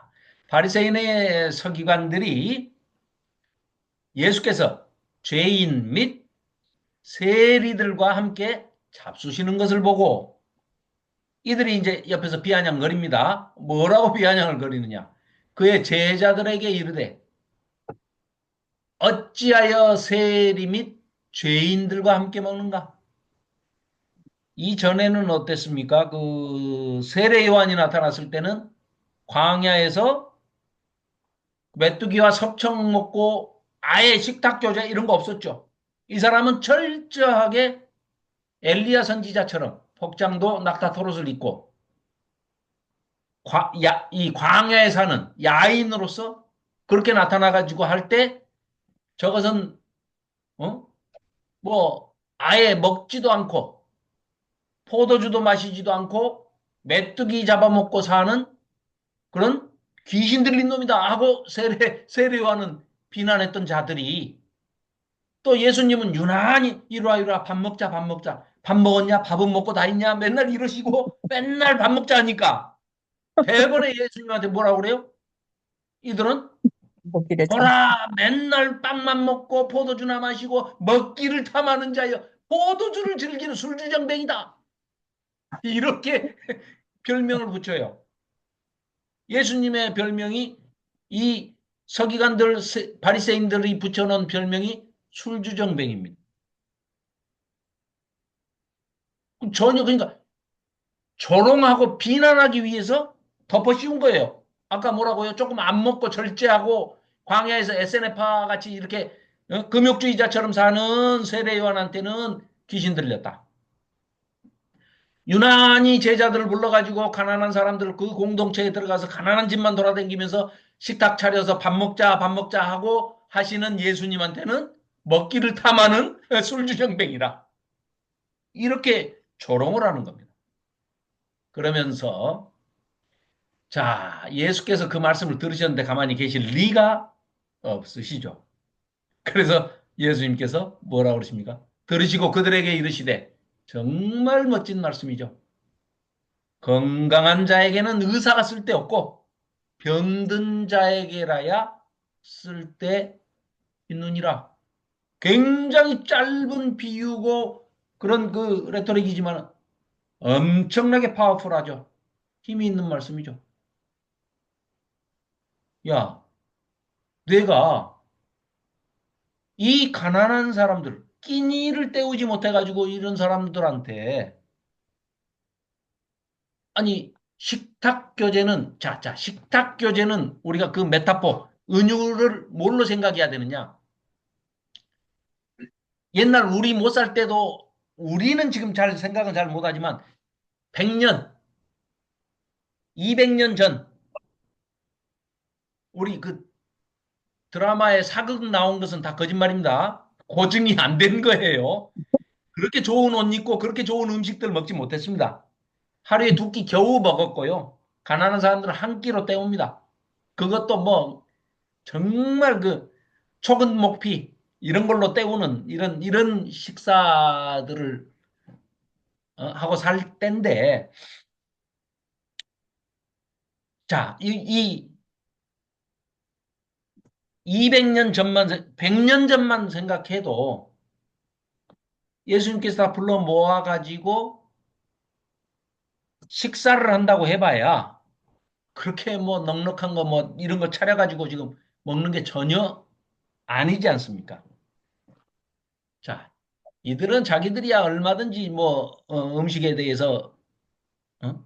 전혀 뭐 어려움도 없이 뭐 자기들은 그런 걸 해결을 하겠지만 예수님께서 이렇게 불러 모아가지고 할 때 아마 성경에는 별로 그렇게 막 기록은 안 돼 있습니다만은 예수님께서 밥 먹자 그거는요 잔치라고 생각하면 됩니다.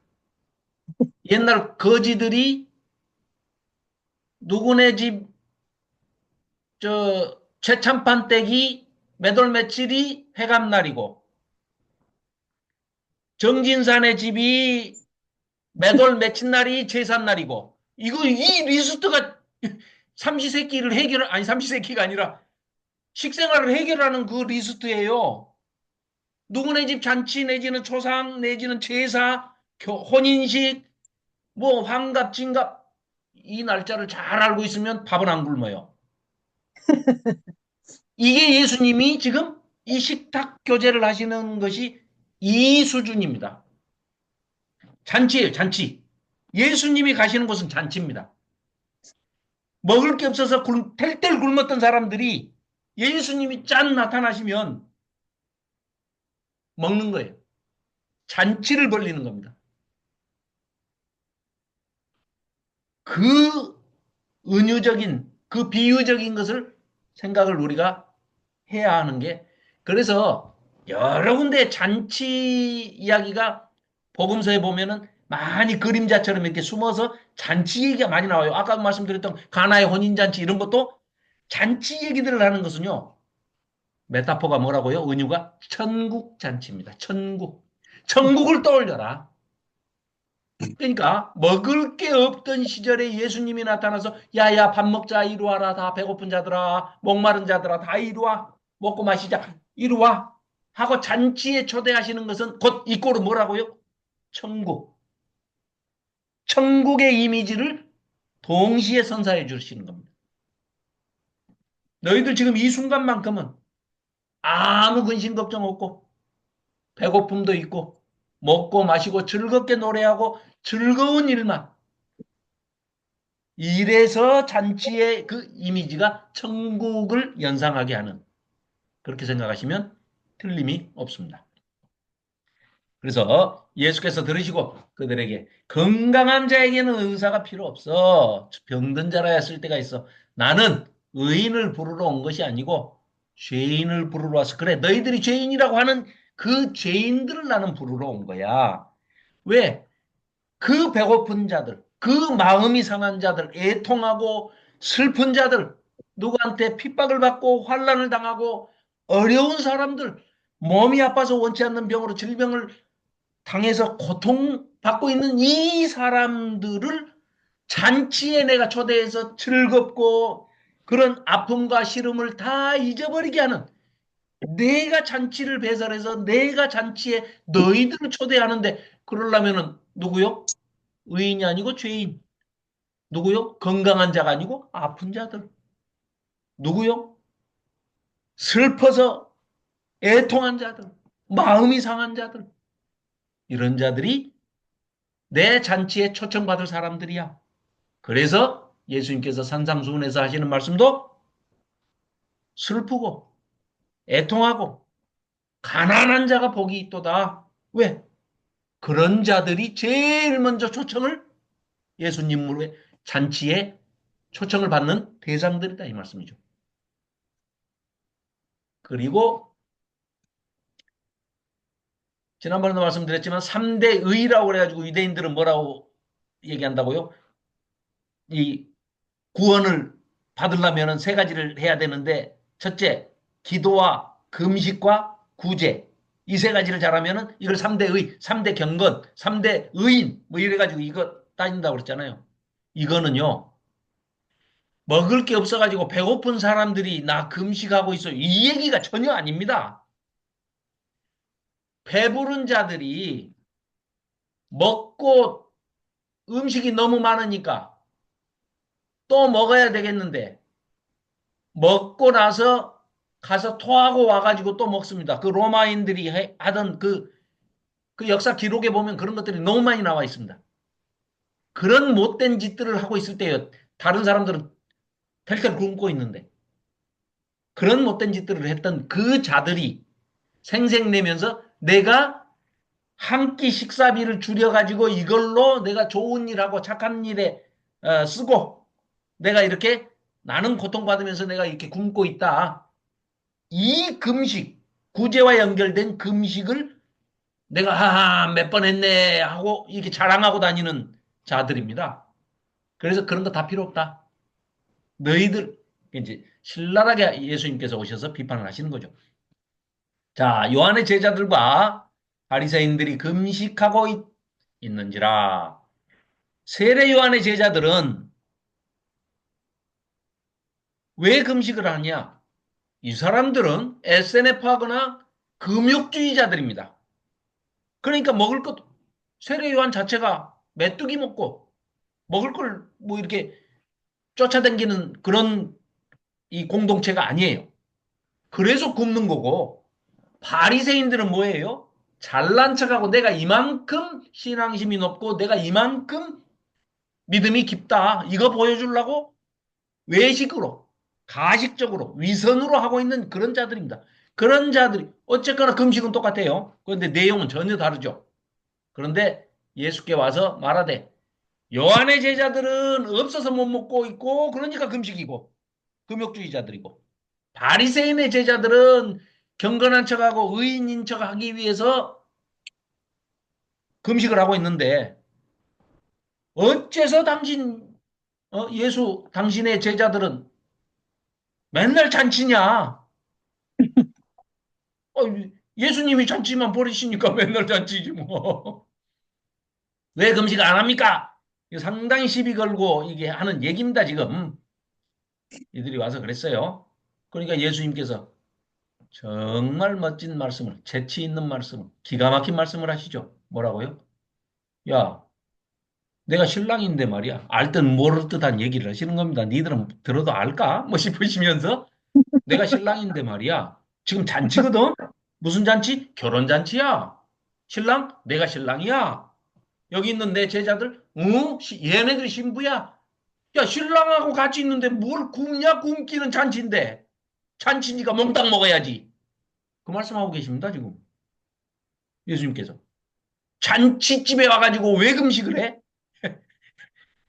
한마디로 그냥 딱, 아무도 끽소리도 못하고 반박도 못합니다. 이 얘기는 이들이 알고 있던 그 유대교의 틀을 완전히 깨버리시는 거예요. 뭐? 기도와 금식, 구제? 그거 다 좋은 일이지만 너희들처럼 그렇게 외식으로 하는 거 그거 다 필요 없는 거야. 우리는 즐겁게 잔치집에서 이렇게 흥겹게 음식을 먹고 내가 신랑이야. 내 혼인잔치야. 그런데 신랑이 없어질 때가 오면 그때는 금식할 수 있을 거야. 라는 얘기를 하십니다. 그러나 신랑을 빼앗길 날이 이르리니 그 얘기는 뭐겠어요? 십자가를 보고 계시니까. 사역 지금 초기입니다. 2장도 안 끝났어요, 지금. 그런데 지금 벌써 죽음 얘기를 하십니다. 2장도 안 끝났는데 지금 죽음 얘기를 하세요. 잔치집에서 그것도 지금 초상집 얘기를 하고 계시는 겁니다. 신랑을 빼앗길 날이 그러나 곧 올 거야. 그날에는 니들이 시비를 걸든 안 걸든 이 잔치에 참석했던 내 신부들은 금식하겠지. 이런 기가 막힌 말씀을 하십니다. 그러면서 정말 놀라운 비유의 말씀을 하십니다. 자, 생배 조각을 낡은 옷에 붙이는 자가 없나니 만일 그렇게 하면 옷이 다 해져가지고 지금 찢어지게 생겼는데 거기다가 옷 덜 찢어지게 한다고 생배 조각을 거기다가 이렇게 기우면은 완전히 헤어진 그 낡은 옷 전 조각은 더 그냥 쉽게 찢어져 버리겠죠. 그래서 낡은 그것을 당겨가지고 헤어짐이 더하게 되지. 그러니까 뭐예요? 낡은 유대교의 전통이나 이런 거에다가 새로운 패러다임으로 완전히 기존의 잘못된 인간들이 만들어낸 장로의 유전이나 그런 전통들, 잘못된 관습들, 성경을 구약을 잘못 해석했던 그런 것들, 안식일에 자 이들의 이 기본이 안식일인데 안식일에 관한 해석조차도 완전히 이들이 오해해가지고 안식일을 아니 사람이나 동물이 죽어가도 내버려 두고 있는 그게 안식일이냐? 안식일이 사람을 위해 있는 거지. 안식일을 위해 사람이 존재하는 게 아니다라고 막 예수님께서 이 호통을 하시는 이유가 지금 그걸 비유적으로 이런 메타포로 지금 비유적으로 은유적으로 지금 표현을 하시는 겁니다. 자, 낡은 것에다 그렇게 넣지 않아. 아까 생배조각 그러듯이 포도주도 말이야. 새 포도주를 담으면 이 포도주가 새 포도주니까 이제 막 담갔으니까 막 계속 발효를 해서 볼볼볼 끓을 거 아니냐. 이런 새 포도주를 낡은 가죽 부대에다 넣어가지고 더 이상 늘어나지도 않게 완전히 낡은 그런 가죽 부대에다가는 넣어가지고 거기서 부글부글 발효돼가지고 끓어가지고 괴해버리면 터져버리죠. 그 얘기입니다.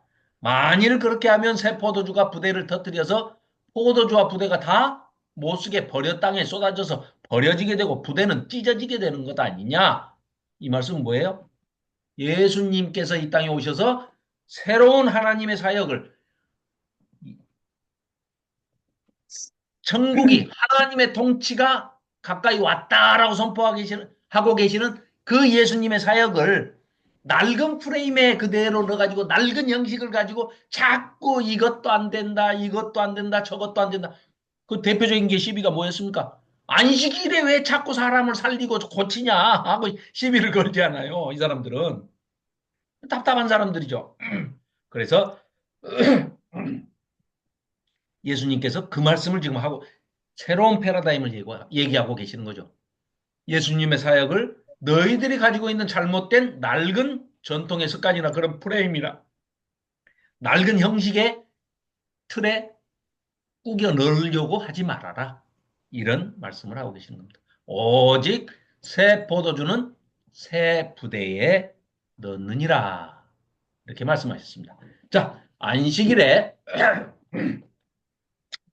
예수께서 밀밭 사이로 지나가실 때에 그의 제자들이 길을 열며 이삭을 자르니 이렇게 되어 있습니다.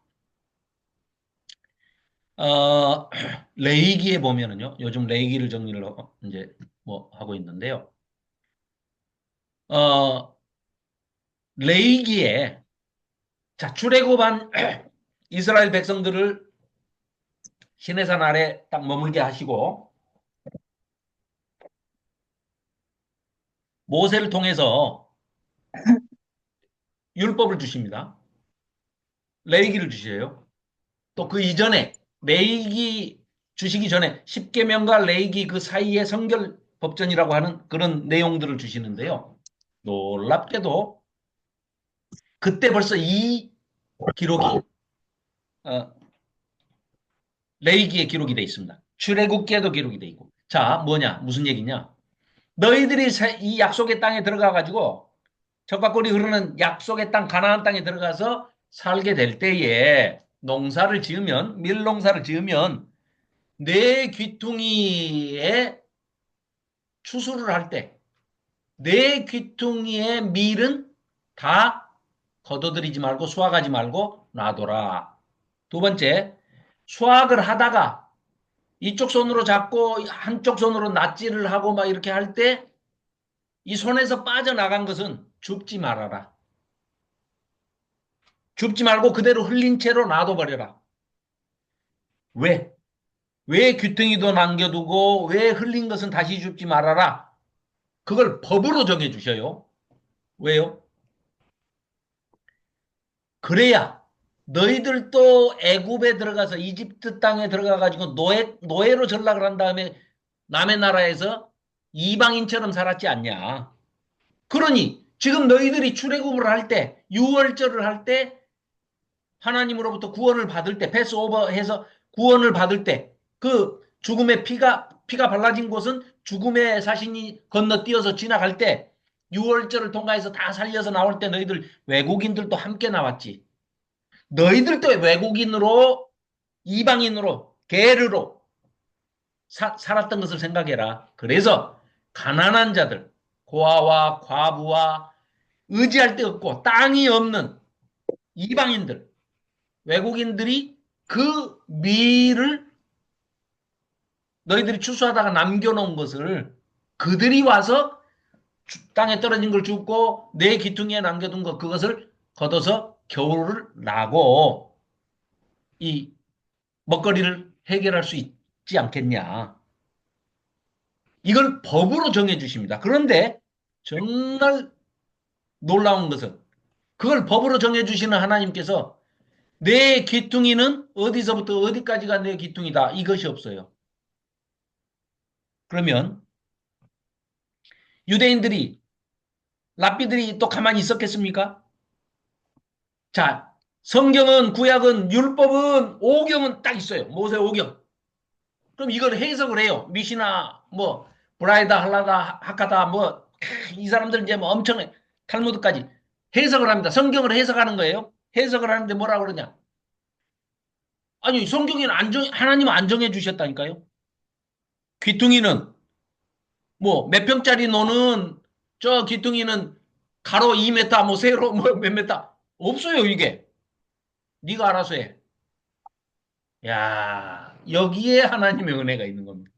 그러면 이 귀퉁이를 남겨서 가난한 사람들, 외국인들, 외국인 노동자들, 게르, 또 고아와 가부 이런 사람들이 생계를 거기에 의지하게 하는데 정해주지를 않으시고 내 귀퉁이를 남겨라.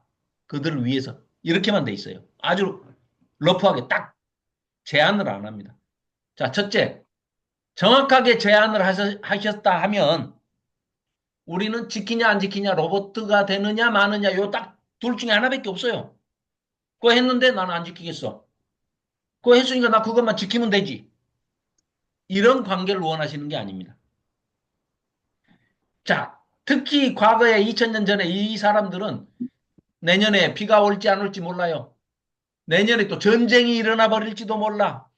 또 무슨 일이 생겨가지고 내년에 농사를 완전히 망쳐서 먹을 것이 하나도 없게 될지도 몰라요.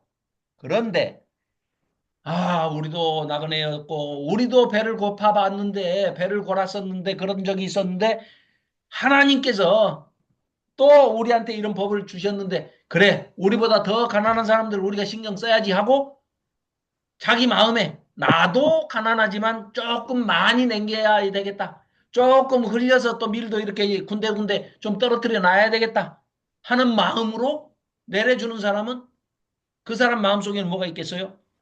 이렇게 하면 내년에 비를 주시겠지 하는 믿음도 있고 하나님의 말씀을 지킴으로 인해서 자기가 받았던 은혜에 또 감사를 하면서 그걸 하는 것이지, 로버트처럼 야 귀퉁이는 가로 세로 뭐 1m에 1m에 뭐 몇이야, 그럼 그것만 하면 끝난 나할 일 다 했어요. 11시에 나 예배 갔잖아요. 이거 헌금 드렸잖아요.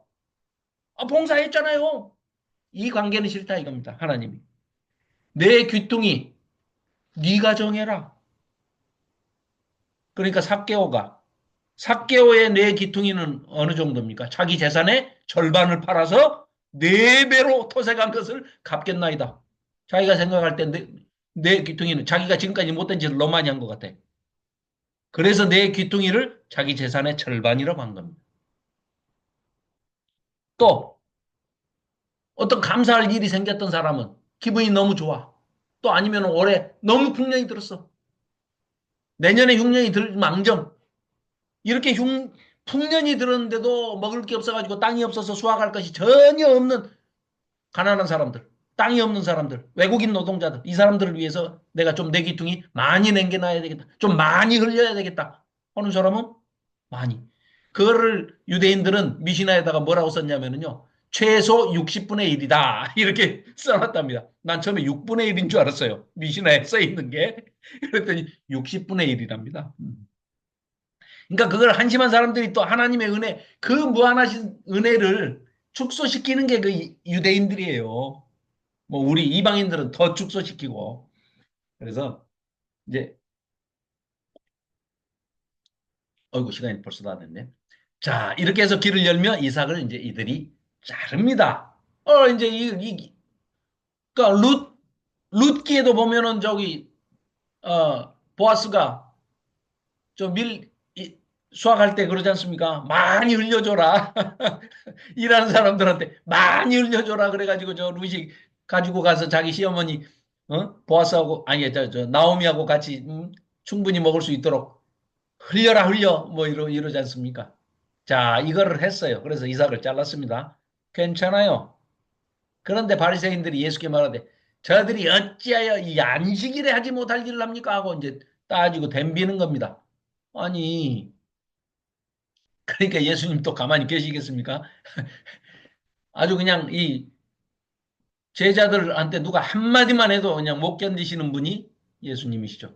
25절. 예수께서 이르시되 너희들은 옛날 그 일도 모르냐? 너희들은 성경도 안 읽어봤냐? 다윗이 자기와 함께한 자들이 먹을 것이 없어서 때 도망 댕길 때 시장할 때 한 일을 읽지 못했느냐? 그가 아비아달 대제사장 때에 네, 30분 알고 있습니다. 이제 요 26절이니까 28절까지만 하면 끝납니다.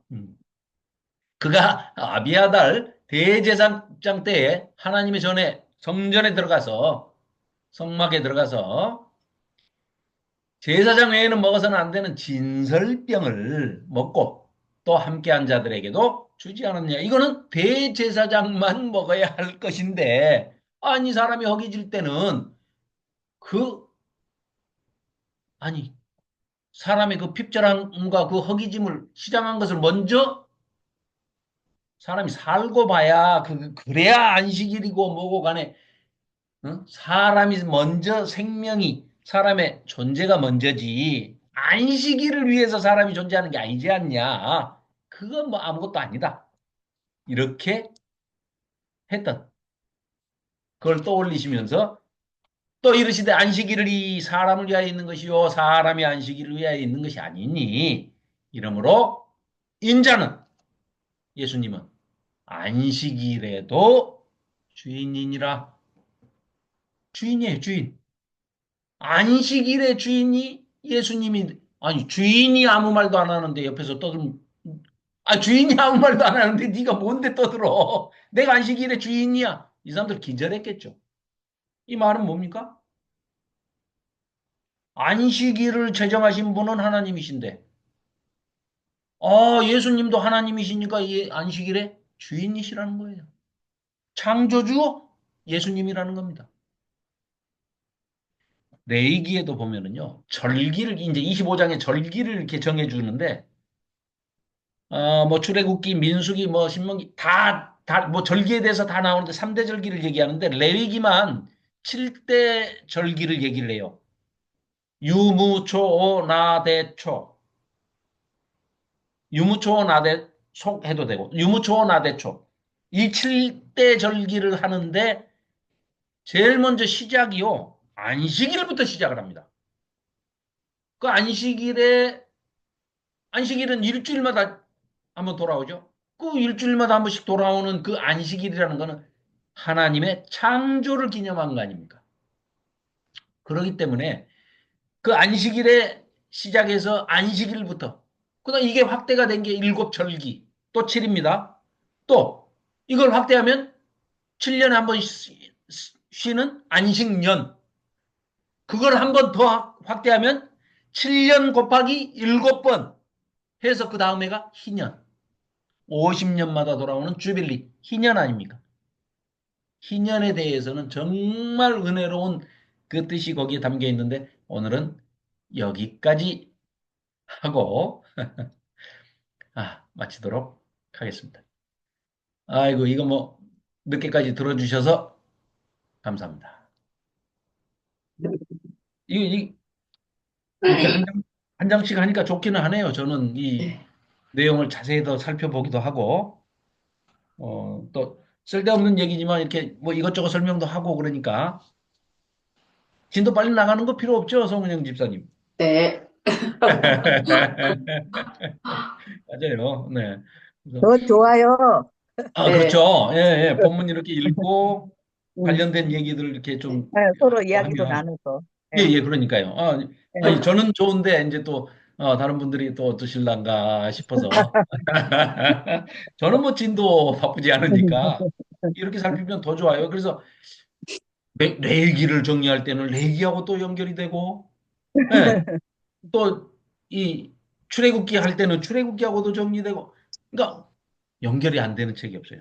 이야, 탐복을 하죠. 야, 이러니 성경의 저자는 성령 하나님이 틀림없다. 모든 게 다 연결이 되는 거예요. 그래서 예수님께서 안식일에 네네. 안식일 법을 제정해 놓고 안식일에 자꾸 뭐를 하시니까 예, 예. 예. 저 사람들한테는 완전 그렇죠. 시험거리라. 그러니까 예수님 안식일의 본 입장에서는 뜻을 모르니까. 그렇죠, 그렇죠. 예수님 입장에서는 얼마나 답답하시겠습니까? 안식일의 주인인 예수님께서 안식일의 정신, 안식일을 너희들이 이렇게 지켜라라고 안식일에 담긴 정신을 이들은 완전히 왜곡시켜버린 거죠. 쉽게 얘기하면 밀밭을 수확을 할 때 가난한 사람들을 위해서 내 귀퉁이를 남겨라 하는데 내 귀퉁이는 몇 메타에 몇 메타 이거 안정해 주셨거든요. 그런데 인간이 머리로 쥐어 짜가지고 한 게 유대인들은 미시나에다가 60분의 1이라고 자기들이 정해버린 거예요. 그럼 하나님의 은혜는 아니 삭개오는 2분의 1이라니까요. 모퉁이가 자기 전 재산을 팔아가지고 2분의 1을 바치겠다는데 그 자기가 생각하는 자기 가치관에 대한 자기가 생각하는 하나님의 은혜의 크기 아닙니까? 네. 그게 내 귀퉁인데 네. 인간은 스스로 그걸 정해버려요. 최소 60분의 1 이상이어야 된다. 그럼 60분의 1 하고 나 할 거 다 했어요. 나 11시 예배 드렸잖아요. 이제 이렇게 만들어버리는 거예요. 인간이 스스로. 답답할 일이죠. 그러니까 이제 그 뭐 한없는 우리의 그 참 미숙함인데 이제 그런 거 하나하나 이렇게 깨달아가면서 사실은 이제 많은 은혜의 크기를 조금씩 조금씩 이제 늘려가는 작업이라고도 할 수 있겠죠. 어제도 이제 목포 여기 성서학당에서 뭐 이제 다른 교단이신데 그 교단에 이제 이렇게 모이시는 목사님들이 있어요. 그래서 이제 아, 권지성 권지성 박사님이 그 특강 욥기를 세 번에 이제 걸쳐서 특강하고 토론하는 시간이 있었는데 아침에 10시부터 해가지고 이제 오후 4시까지 했어요. 너무 재밌어요. 그러니까 또 이제 송민원 교수님하고 5월 30일 날 이제 두 분이 토론, 논쟁, 엽기 논쟁 해가지고 두 분이 또 이제 그걸 하시는 이제 그런 계획도 이제 있는데 아무튼 아, 이 요즘은 그렇게 많은 공부들을 이제 하신 분들이 그걸 막 그냥 아낌없이 이렇게 나눠주시고 하니까 그런 걸 부지런히 받아서 우리 저수지에 담아가지고 우리 식구들하고 또 나누고 싶어가지고 얼마나 감사한지 모르겠습니다. 아유, 자, 그러면 제가 간단하게 기도하고 오늘 성경 공부 시간을 모두 마치도록 하겠습니다. 하나님 아버지 베풀어 주신 사랑과 은혜와 진리에 감사를 드립니다. 한없이 아둔하고 우리에게 주신 그 지혜와 명철이라는 것은 한없이 보잘것없고 작지만 로고스이신 예수님께서 또 하나님께서 말씀으로 우리의 마음을 지평을 넓혀주시고 또 그 좁은 마음에 더 넓히셔서 확장시키셔서 거기에 은혜를 한량없이 쏟아 부어주시니 넘치는 것이 은혜요. 또 우리의 부족한 지혜와 명철들을 채워주시는 것이 아버지 하나님의 복음이니 이것들을 우리만 누리는 것이 아니라 우리 주변에 있는 모든 사람들에게 나눠드리고 공급해드리고 또 물을 대드리는 또 내 기퉁이의 그 밀밭들의 크기가 점점 넓혀져서 우리가 많은 것을 서로 나눌 수 있는 또 나눔의 식탁 공동체요 또 잔치를 베푸시는 그 예수님의 크신 마음처럼 사랑의 마음을 우리도 답습하면서 그대로 배워서 내가 거룩하니 너희도 거룩하라 하신 하나님의 말씀이 은혜로운 명령이며 또한 예수님께서도 오셔가지고 똑같은 말씀을 하나님께서 완전하시니 너희도 완전하라, 온전하라. 똑같은 말씀을 우리에게 들려주셨사온데 우리가 받은 그 사랑이 그렇게 큼에도 불구하고 우리는 죄 많은 인간인지라 때로는 잊어버리거나 망각하고 또 쉽게 하나님 아버지의 그 사랑을 실천하지 못하고 주변의 사람들에게 인색하게 굴 때가 종종 있습니다. 그럴 때마다 치고 무릎을 꿇고 아버지 하나님께 나아가 아버지 하나님의 그 사랑을 다시 되새기면서 인색한 마음들 털어내게 하시고 아버지 하나님의 한량없는 은혜로 다시 매일매일 채워 나아갈 수 있도록 선한 길로 인도하여 주시옵소서.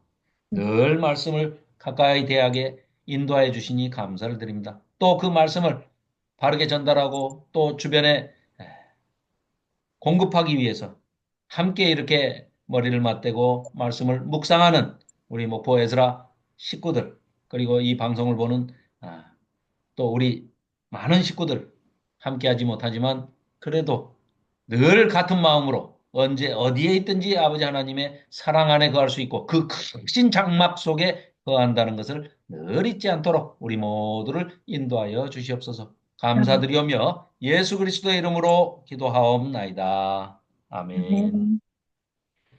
감사합니다. 감사합니다. 네, 아유, 감사합니다. 수고하셨습니다.